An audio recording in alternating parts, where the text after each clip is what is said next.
Hello everyone, so this is Edmond Mindaros channel at sa bidyong ito ay pag-uusapan natin at i-guide ko kayo on how to find account info on dcpay/coin.ph.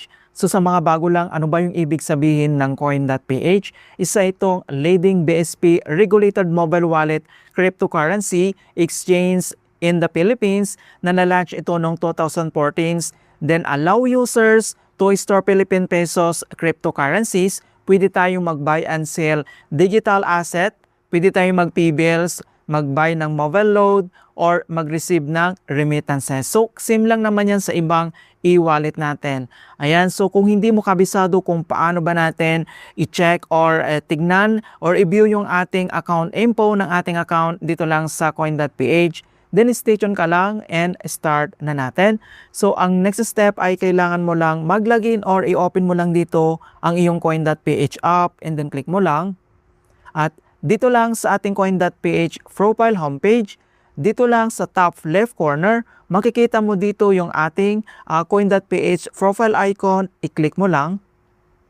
And then, makikita mo kaagad dito yung ating registered name. Then, makikita mo naman dito kung verified yung account mo. So, nandito yung kanyang icon na verified na yung ating account. And then next, makikita mo naman dito yung kanyang account info. So, yung account info na tinatawag, ito yung registered na mobile number natin. And then next, makikita mo naman dito yung tinatawag na UID number. So, ano ba yung ibig sabihin ng UID? Isa itong numerical user ID na 19 digits po siya, ginagamit para ma-identify yung ating account para sa promotions, price distributions, at coins pro trading. So isa din ito as a permanent platform specific identifier. Ayan, so makikita mo naman dito yung 19 digits na numerical identity number natin. Ito yung UID and then yung account info natin, ito yung tinatawag na yung ating coin.ph registered mobile number.